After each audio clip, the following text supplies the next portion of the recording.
할렐루야. 네. 오늘은 우리 한 달에 한 번 있는 어르신들과 함께 하는 이제 공동 예배와 식사인데 1층에 어르신들 지금 소리가 잘 들리십니까? 1층 예배 현장이 지금 잘 들리는지 확인을 좀 부탁드리고요. 자, 오늘 1층에는 어르신들이 또 교우들과 함께 있고, 이제 본당에는 또 본당대로 이제 예배가 동시에 진행이 되고 있습니다. 자, 오늘 말씀의 제목은 천국의 최종 목적지는 공동체와 함께하는 밥상이다 하는 말씀을 갈라디아서 2장 11절로 16절 말씀을 가지고 이제 말씀을 전하려고 합니다. 우리 이제 이번 올해 부활절부터 어르신들이 부활절 예배에도 참석하고 공동 식사도 같이 하고 또 야외에도 같이 우리 나가는 이런 새로운 성령의 움직임이 있어서 지금 3차례에 걸쳐서 우리 예배와 식사를 같이 나누고 지난주에는 이제 37주년 기념 잔치에 온 교인들이 같이 이제 모였는데요. 오늘부터는 한 달에 한 번씩 하는 공동 예배 날에 어르신들이 같이 참여하고 그리고 이제 식사를 나누는 이런 이제 성령의 역사가 진행되리라고 믿습니다. 그런 우리 안에 일어나는 37주년과 이 부활절 이후의 성령의 역사를 우리가 경험하면서 이것이 성경적으로 어떤 의미가 있는지 하는 것을 오늘 우리 어르신들과 함께 나누려고 하는 것입니다. 아마 지금 1층에 계시는 어르신들은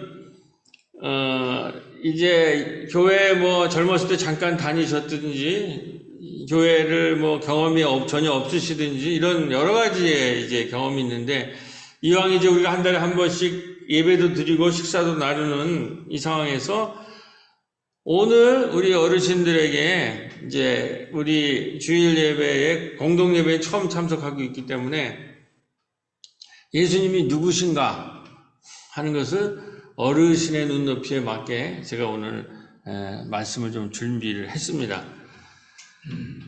여기 지금 그림이 나와 있는데 이거를 보면은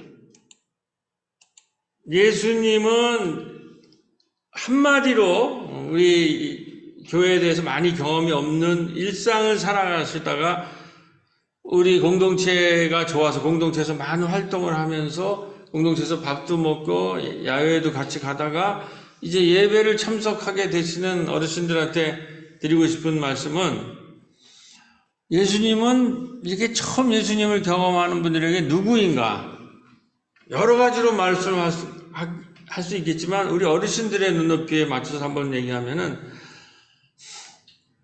우리 유명한 그 세계를 히트시킨 그 싸이의 강남스타일이라는 노래를 다 아시죠? 그 말춤과 함께하는 강남스타일. 이 싸이가 강남스타일이라면 예수님은 밥상 스타일이었다. 이렇게 우리가 말씀을 드릴 수가 있겠습니다. 예수님의 우리가 이제 지난주에 말씀드렸죠. 우리 기독교 전통에는 신앙적인 예수와 역사적 예수가 있는데 신앙적인 예수는 우리가 많이 알고 있는 건 뭐예요? 우리의 죄를 위하여 십자가에 못 박혀 죽었지만 사흘 만에 부활하신 예수잖아요. 십자가 부활이 우리가 고백하는 예수님이에요. 그거는 좀 신앙생활을 오래 한 다음에 우리가 고백할 수 있는 얘기예요. 그러나 복음서에 있는 예수님, 역사적인 유대 땅에서 살다가 그 갈릴리에 있는 민중들과 함께 사신 예수님은 그 신앙 고백 이전에 역사적 예수는 누군가? 우리와 함께 땀을 흘리고 눈물을 흘리고 그를 피를 쏟은 그 예수님은 누구인가? 복음서에 나타나 있는 특히 우리 새롭게는 마을 목회를 하고 있는데 마을에서 만난 예수님은 누구신가? 그는 즐겨 먹고 마시는 분이었어요.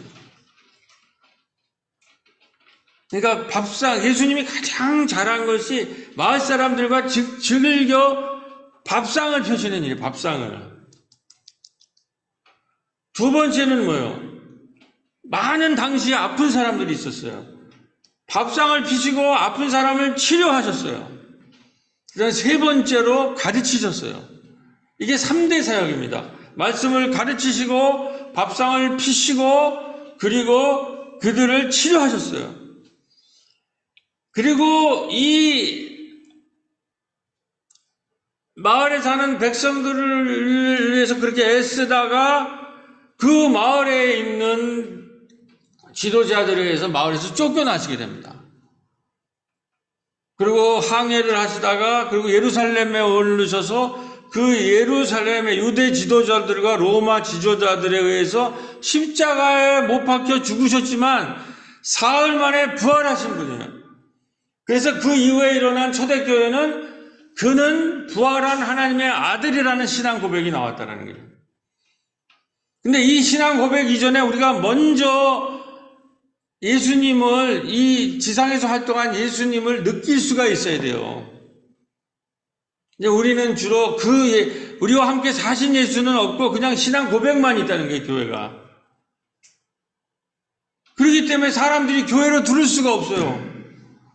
저 유대 땅에 있는 사람을 가지고 그가 하나님의 아들이라고 그러고 그가 십자가에 못 갇혔지만 부활하셨다고 그러는데 유대 땅에 있는 사람을 우리가 어떻게 공감할 수 있어요? 그가 먼저 우리 약대동 마을에서 활동하시다가 우리 새로운 교회가 좋아서 우리들이 좋아서 함께 참여하신 이 어르신들은 신앙 고백 얘기는 좀 나중에 하더라도 먼저 우리와 함께 밥상을 펴신 분이다. 지금 부활절의 놀라운 사건은 우리 어르신들이 우리와 함께 마을에서 잔치를 벌이는데 익숙하셨는데 한 달에 한 번씩 있는 공동 식사에 지금 나와서 우리 오늘은 1구역이 2구역이 준비를 했어요.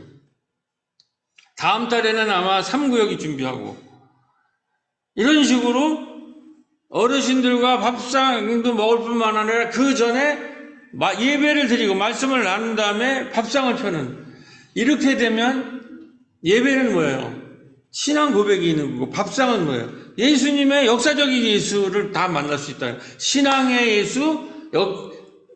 예수 밥상 운동을 같이 만날 수 있다는 거죠. 이게 오늘 한국교회에 필요한 것인데 우리 교회는 이제 이 주일날 와서 이렇게 어르신과 좀 이런 놀라운 역사가 일어나는데 주일 말고 주중에는 어떤 일이 일어납니까? 우리 오늘 기도하신 이은주 집사님이 하는 꼬비 심야 식당에 있어서 청소년들과 밥상을 피는 일이 매주 우리 교회에 굉장히 중요한 일이네요. 그리고 신나는 어르신 마을이라고 하는 어르신 프로그램을 통해서 어르신들 공동 밥상을 매주마다 또 피고 있어요. 그런데 그 운동이, 예수님의 밥상 운동이 이제 어르신들을 예배에 초대하는 것에 이제 성공을 해서 어르신들이 매달 한 달에 한 번은 두 번째 주일에 같이 예배를 드리고 예수님에 대한 이제 신앙 고백을 하고 같이 밥상을 펴는 놀라운 일로 발전하고 있다. 이 말씀을 드리는 것입니다.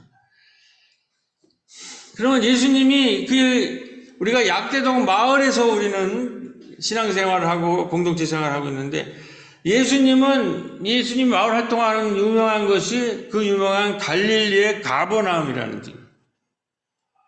예수님은 갈릴리 가버나움에 여기에서 뭐를 하셨는가? 이런 얘기들을 잘 안 해요. 맨 십자가 못 박혀 죽었다는 얘기만 하고 그래서 그분이 우리의 주님이다라는 얘기만 한단 말이에요. 그거는 신앙 고백이고 맞는 얘기죠. 그러나 예수님이 무엇을 하다가 십자가에 못 박혔고 그가 부활하셔서 무엇을 우리에게 전하려고 하는 얘기가 없다라는 거예요. 내용이 없는 신앙이 많아요. 그래서 그 얘기를 처음 이제 믿는 분들한테 전해드리면 우선 예수님은 그 회당에서 나와서 마을에 베드로의 장모의 집에 갑니다. 그래서 장모를 일으켜요. 좌절에 빠지고 절망에 빠진 화병에 있는 사람을 손을 잡아서 일으킨다는, 그렇게 치유를 하셨어요. 그 다음에는 동네에 또 가셔서 마을에 있는 중풍병자의 집에 들어가서 그 중풍병자의 중풍병이라는 마비를 고치셔요. 그리고 내 믿음이 너를 낫게 냈다라고 얘기를 해요. 그러니까 베드로의 장모를 거치고 중풍병의 장모를 거치는 치유사역이 일어나는데, 이게 교회당에서 일어난 것이 아니라 마을 한복판에서 일어난 거예요. 그래서 우리가 마을교회 운동이 필요하다, 마을 목회가 필요하다는 거예요. 우리가 이제 코로나 이후에는 교회 안에만 모여 있으면 안 된다는 거예요. 예수님은 회당이라는 유대교의 교회에서 마을로 나와서 핵심적인 사역이 베드로의 장모의 집에 가서 그를 치유했더니 뭐라고 돼 있어요, 성경에. 온 동네가 그 장모의 집에 모였을 때 각색병 걸린 사람을 밤새도록 고치셨다는 거예요. 그 베드로의 장모의 집이 예수님의 치유의 센터가 된 거예요. 치유의 캠프가 되었다는 거예요. 그 다음에 중풍병자의 집에 들어갔더니 거기 뭐라고 해요? 온 마을 사람들이 모여서 용신할 수 없게 되었다는 거예요. 이 모든 활동이 교회당에서 일어나는 것이 아니라 마을에서 일어났다는 거예요. 그래서 지금 한국교회 코로나에 마을 운동이 일어나고 마을교회 운동이 일어나는 겁니다. 그리고 나서 오늘 우리 얘기가 나오는 거예요. 그리고 나서 베드로의 장모의 집, 중풍병자의 집을 거쳐서 그 다음에 어디로 가냐면 알페오의 아들 레위의 집에 가서 거기에서 밥상을 피운 거예요. 그러니까 예수님은 그 갈릴리에 가버나움에 있을 때 가장 좋아하는 운동이 바로 뭐냐면 밥상을 피는 거예요. 이걸 너무 좋아해가지고 예수님이 바로 이렇게 즐겨 먹고 마시는 세리와 죄인의 친구라는 닉네임, 별명이 생겼다는 거예요. 근데 여기서 중요한 거는 예수님이 이렇게 회당을 나와가지고 마을 사람들을 고치고 마을 사람들과 밥상을 펼 때, 특별히 알페오 아들 이 밥상을 펴는 이 자리에 누가 나타나냐면은 바리새파 회당 사람들이 나타나가지고 시비를 거는 거예요. 왜 당신은 회당에만 가만히 있지 않고 자꾸 마을로 돌아다니면서 사람을 고치고 사람을 치유하고 사람과 밥상을 펴느냐? 그게 못마땅한 거예요. 지금 한국교회가 이렇게 어렵게 되는 건 회당 안에서만 있었기 때문에 그런 거예요. 이 세상 사람과 아무 관계가 없어요. 이 세상 사람을 고치거나 이 사람들한테 말씀을 가르치거나 이 사람들에게 밥상을 피지를 않고 자기들끼리만 모여가지고 예배드리고 자기들끼리 밥 먹는 게 끝이라는 거예요. 예수님이 회당에서 나와서 마을을 돌아가셨다는 것은 바로 거기에 대해서 도전을 하신 거예요. 근데 이 새로운 운동이 마을 사람의 호응이 있으니까 거기에 대해서 불만을 품고 와서 시비를 걸기 시작하는 거예요.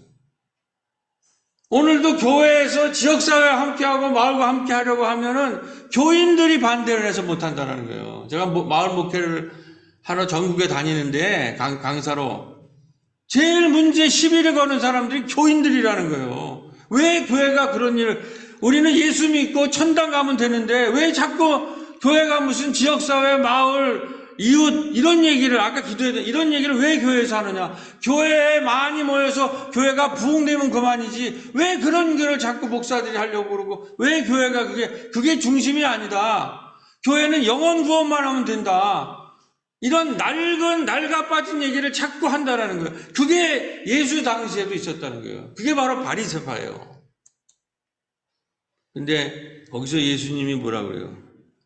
여기 본문에 보면은 이 알페오와 아들과 식사하는 이 본문에 보면은 앉아서 잡수실 때 함께 앉았으니 그를 따름이라.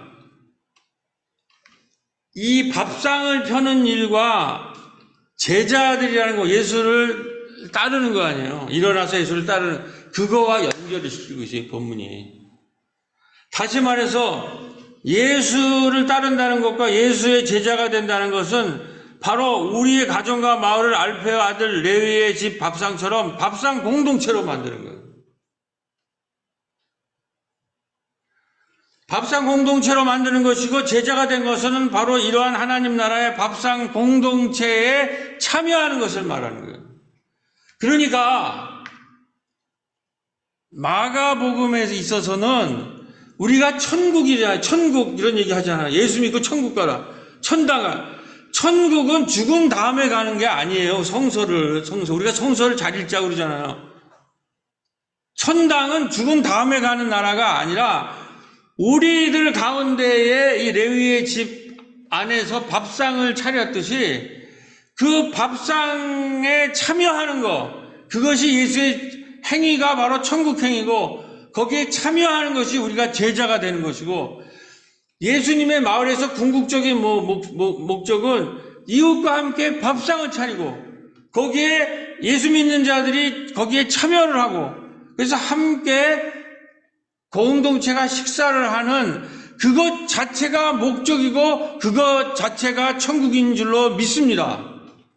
성서가 가리키는 것은 죽은 다음에, 그것도 필요하겠죠. 죽은 다음에 우리가 또 천국을 가야 되는데, 성서의 강조점은 죽은 다음의 얘기가 아니라는 거예요. 지금 우리 삶의 현실에서 우리 안에 밥상 공동체를 만들라는 거예요. 그리고 예수가 된다는 것은, 제자가 된다는 것은 그 밥상 공동체에 즐겨 참여하는 거예요. 그게 예수의 하나님 나라 운동에 참여하는 것을 의미합니다. 제가 조금 더 근거를, 어르신에게 좀 짧게 끝날 거예요. 대목은 뭐냐면, 이렇게 해서 예수님은 이미 마을에서 밥상을 피는 일로 하나님 나라가 무언가를 가리키고, 제자됨이 무언가를 가리켰어요. 그런데 이 예수님이 못 박혀 죽은 다음에 사흘 만에 부활하잖아요. 이러한 거를 싫어해왔어요, 당시 회당 사람들은. 그래가지고 예수님한테 왜 죄인들과 어울리느냐. 그리고 예수님을 쫓아냈어요, 마을에서. 그리고 결국은 예수님이 예루살렘에 갔을 때 온 유대 권력이랑 로마 권력이 합작을 해가지고 그를 이렇게 공동체 운동을 하고 이렇게 함께 사는 운동을 하는 거를 싫어한 거예요. 밥상을 펴는 일을, 사랑을 치료하는 거를 이 세상이 싫어했다라는 거예요. 그 자꾸 나와서 시비 걸리는 거예요. 왜 너는 즐겨 먹고 마시느냐. 예수님은 이웃과 함께 즐겨 먹고 마시는 것이 바로 하나님 나라고, 너희들이 나의 제자라면 여기에 참여해라. 그것이 천국 가는 길이다. 이런 얘기를 하지 않고 죽은 다음에 천국 가는 얘기, 먼 미래의 얘기, 이런 얘기만 하고 있었다는 거예요. 당시의 유대교 지도자, 정치 권력들이. 그게 아니라는 겁니다. 그게, 이 성서는. 지금 있는 자리에서 우리가 마을 어르신들과 오늘 새로운 교회가 천국 밥상을 같이 나눈 거예요. 이것이 바로 천국의 얘기, 이것이 천국에 참여하는 길이라는 거예요. 이렇게 바뀌어야 됩니다, 우리가. 오늘 2층의 어르신들이 와서 예배도 드리고 밥을 먹는다는 것은 놀라운 성령의 사건이에요. 그래서 이게 권력이나 마을 사람들에 의해서는 예수 운동이 좌절당했지만, 그가 죽은 다음에 예수의 그 밥상 운동은, 예수의 치료 운동은, 예수의 공동체 운동은 죽지 않고 부활했다 하는 사람들이 모여들, 그게 예루살렘에 모여있어요. 예루살렘에서. 이게 좀 낯설죠. 저 외국 이름이니까. 하여튼 예루살렘에 모여서 초대교회라는 게 등장했어요. 그러니까 예수가 죽지 않았다. 예수는 역사적 현실로는 로마와 본디오 빌라도에게 십자가형을 받고 죽었어요. 그러는데 사람들은 우리가 신앙고백이나 그가 살아났다라는 것을 매주 모여서 고백하고 찬양하고 예배드리기 시작한 거예요. 그게 초대교회예요. 근데 여기서 오늘 이게 재미난 일이 일어나요. 그런데 거기에는 원래 유대 사람인데 예수님은, 거기에 예수의 이 운동이 훌륭하니까는 당시에 지금 이스라엘 옆에가 지중해 근처가 유럽이잖아요. 그 예루살렘 속에 디아스포라라고 하는 헬라파 사람들이, 국제 경험이 있는 사람들이 예수를 알게 된 거예요. 그래서 헬라파에 있는 사람들이 이 예배에 히브리 유대 사람 아니고 그런 헬라파 신앙인들이 참여를 하기 시작해요. 근데 이 사람들이 국제 경험이 있는 상당한 지식인들인데 이렇게 보니까 이 유대인들이 또 헬라인들을 과부들을 차별하는 거예요. 그래서 헬라파의 7 집사가 들고 일어나가지고 예수 운동을 봐라. 말씀만 전하고 그 회당처럼 율법만 가리키는 것이 아니라 우리 안에 있는 이 차별당하는 헬라인 과부들한테도 급식을 제공하고 그들한테 식사 봉사를 하고 이 지역사회가 이런 것을 위해서 구제 활동을 하고 돌봄 활동을 해야 된다. 이렇게 해가지고 이 사람들이 이 예수의 그걸 디아코니아라고 그래요. 봉사운동을 헬라파 집사들이 만들어내요. 그러니까 사도들은 이제 말씀만 하고 기도만 가리키다가 그 집사들 얘기가 맞으니까 합의를 해내가지고 만들어 놓은 제도가 바로 집사제도. 집사제도를 이 헬라파 집사들이 만들어낸 거예요. 아주 뛰어난 스테판 집사와 빌립 집사가 있었는데, 그런데 거기에 헬라파 집사 중에 스테판 집사가 성령의 얘기를 해요. 교회는 건물 안에 있지 않다고 성령의 얘기를 하니까 이 유대인들이 또 그 사람을 순교시켰어요. 그러니까 이제 유대 땅에서 이 초대 기독교인들은 쫓겨나기 시작하죠. 그 쫓겨나면서 개척한 것이 빌립 집사가 사마리아에서 교회를 개척하고 저 안디옥에 가서 이제 지중해 연안 이제 유럽으로 넘어가는 그 길목에 안디옥에 의해서 이게 교회가 개척이 되는데 여기에는 주로 유대인뿐만 아니라 이방인들이 세운 교회가 돼요. 지난주에 거기에 이제 사도 바울이라고 하는 아주 뛰어난 지도자가 이제 등장을 하게 되는데, 거기에서 이제 안디옥 교회에서 이방인들이 많이 모이고 그러니까 이방인 교회는 뭐냐면 유대인들이 하던 할례나 율법이 필요가 없고 우리는 예수 믿으려고 하는 건데 왜 자꾸 예수를 먼저 믿었다는 사람들이 자꾸 와가지고 할례 받아야 된다, 율법 지키는 거야 된다, 뭐 이러고 하니까 이게 큰 갈등이 일어나요. 그래가지고 총회를 소집하게 됩니다. 이게 예루살렘 공의회가 열리는 거예요. 근데 이때는 예루살렘의 예수 동생이라고 하는 야고보가 이 회의에 참여하고 이 헬라파의 대표 선수인 바울과 바나가 해서 예루살렘 회의를 열어서 합의 본 게 뭐냐면 우상에게 바친 음식 말고는 먹어도 된다. 음식을. 그리고 유대인과 헬라인과 공동 식사해도 된다. 그리고 이 헬라인들에게 율법을 강요하지 마라. 율법과 할례를 발리지 않아도 예수를 믿으면 우리가 다 크리스찬이다. 그래가지고 이 헬라인들이 예수를 믿는 이 공동체를 세울 수 있는 놀라운 합의를 해내요. 이렇게 돼서 기독교회가 유대인을 넘어서 전 세계로 확장될 수 있는 율법과 할례에서 해방된 세계적 종교가 등장하게 되는 거예요. 근데 이제 오늘 문제는 오늘 우리의 본문에 이제 도달했습니다. 이렇게 이제는 율법을 강요하지 않고 할례를 강요하지 않고 헬라인도 예수를 믿으면 구원받을 수 있고 예수의 공동체에 들어올 수 있게 됐는데 아직도 그 낡은 유대교 신앙에 넘어서지 못한 사람이 안디옥 교회에서 이방인과 유대인들이 같이 식사를 하고 있는 이 흑인, 백인, 황인, 노예, 이방인 남자와 노예 주인 남자와 여자 모든 것이 다 그리스도 안에서 평등한 이게 그리스도 공동체인데 여기에 또 유대인들이 또 들고 일어나고 이렇게 이미 지도자들이 합의를 봤는데도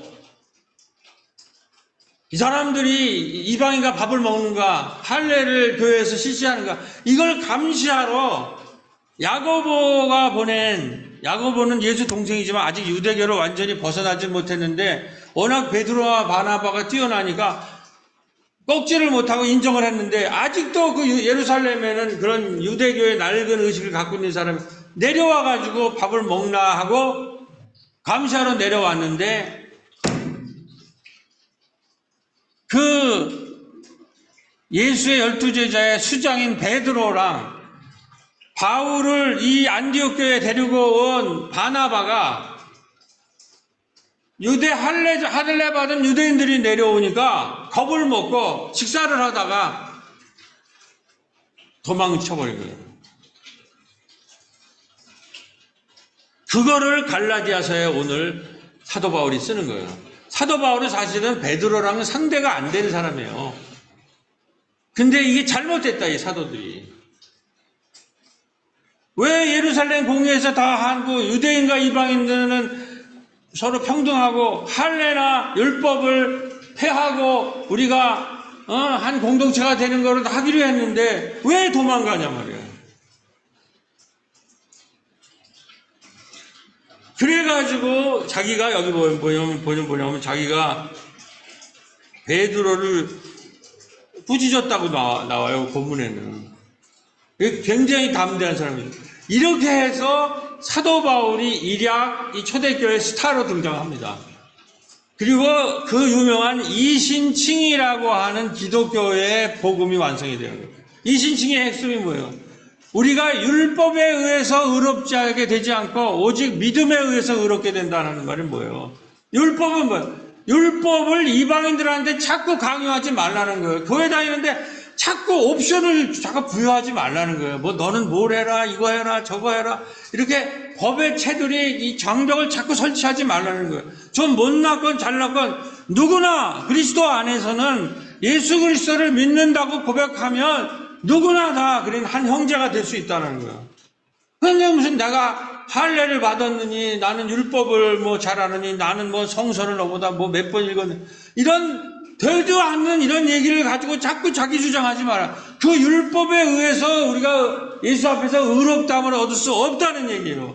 오직 믿음으로 예수를 믿는다고 고백하면 우리는 그리스도 안에서 남자와 여자나 노예 주인과 노예나 백인이나 흑인이나 황인이나 모두가 한 형제라고 하는 이런 아주 급진적인 평등주의가 우리가 믿는 특히 개신교의 핵심적 신앙 고백인 줄로 믿습니다.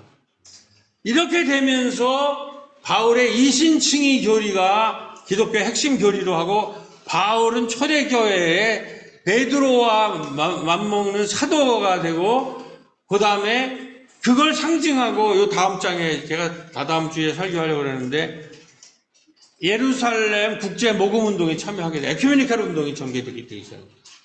우리가 교회끼리 서로 예루살렘에 있는 유대교회나 이 지방에 있는 헬라교회가 서로 율법이냐 할례냐 이런 거 가지고 싸우는 게 아니라 서로 도와야 된다.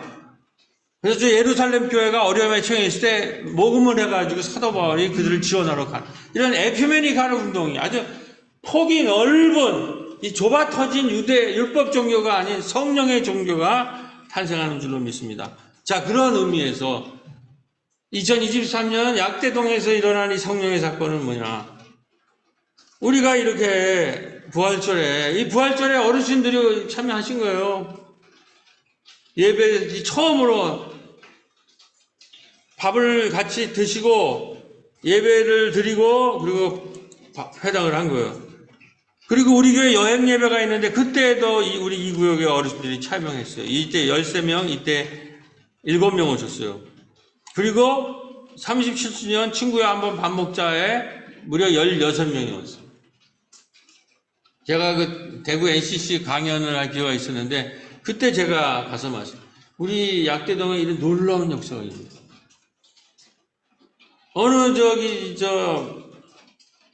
여성 목사가 자기가 내 얘기를 듣니 20년 동안 자기가 봉사를 했는데 아무도 교회에 오지 않아서 너무 힘치신다 그랬더니 저는 37년을 했는데 지난달에 이런 사건이 터졌습니다. 우리가 선한 일을 하다가 낙심하지 말고 우리가 그 일을 끝까지 할 때 하나님께서 역사하신다는 거예요. 그리고 나서는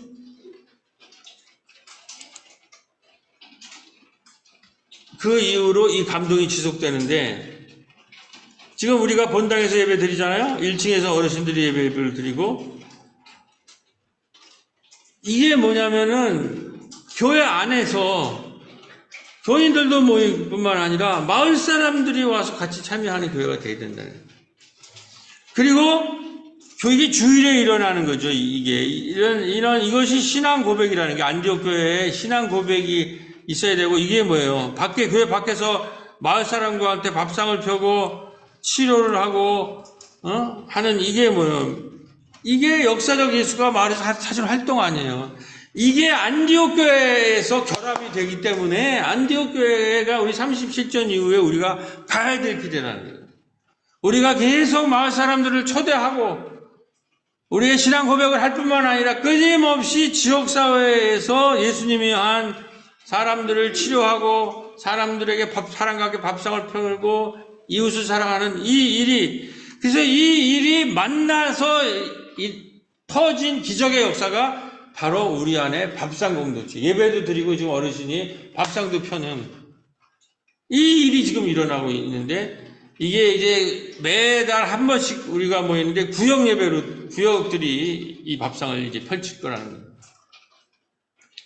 우리 교인들은 교회가 막 교회 나오라고 강요하지 않기 때문에 아직도 자기들이 원하면 줌으로 예배 드리고, 본당에 나오는 분은 본당에 다니고, 마을 사람은 마을에 다니고, 일반 교회 상식으로 잘 이해가 안 되는 면이 있으실 거예요. 굉장히 느린 측면이 있기 때문에. 근데 이게 우리의 정신이라는 거죠. 지금 현재는 뭐냐면, 우리 37절의 감동이 지속되는 것은 청소년 꼬비 심야학당이 야외로 나가서 밥상을 펴고 있고, 문예학당이 함께 모여서 마을 지도를 이제 그리고 마을의 어르신들이 공부와 놀이도 즐기실 뿐만 아니라 이제 교회에서 예배도 드리고 밥상도 나누는 약대동 마을의 새로운 37주년을 꿈꾸며 하나님 앞에 감사의 기도를 드립니다. 자, 이게 이제 우리가 공동 기도문으로 오늘 예배를 마치겠는데요. 오늘 김현사 권사님이 이 어르신을 초대하는데 주요기를 하셨는데, 이 권사님이 오늘 몸이 불편하셔서 못 참석하면서 보내주신 기도문입니다. 이거를 우리가 함께, 제가 기도문으로 만들었으니까 같이 기도하면서 마무리 짓겠는데, 권사님이 뭐라고 쓰셨냐면, 참석하는 어르신 한 분 한 분이 마을에서 사랑받으며 관심과 돌봄 가운데 건강하고 행복한 삶을 살아갈 수 있도록 도우소서 하는 기도문을, 장문의 기도문을 했는데, 그중 일부를 제가 파란 거를 읽고 여러분들이 빨간 거를 읽으면서 이 기도로 오늘 예배를 마치겠습니다.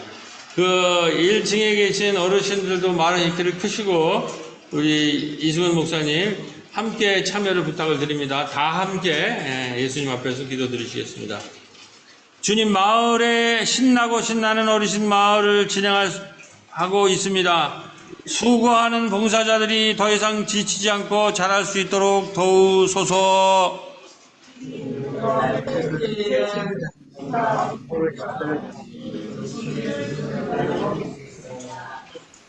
새로운 교회에서 생명의 양식인 목사님의 설교를 듣고 육적인 양식의 식사를 같이 합니다.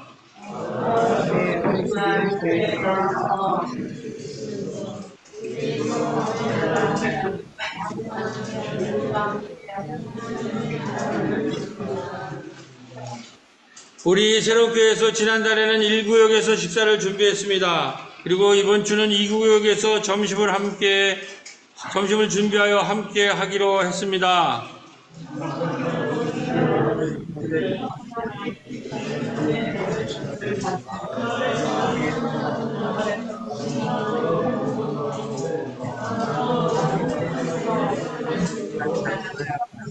다 같이 새로운 교회 모든 공동체가 2023년을 살아가면서 행하는 모든 것이 예수님께로 잘했다 칭찬 듣는 성도의 삶이 되며 예수님의 사랑을 실천하기에 온전할 수 있기를 예수님 이름으로 간절히 기도드립니다. 아멘.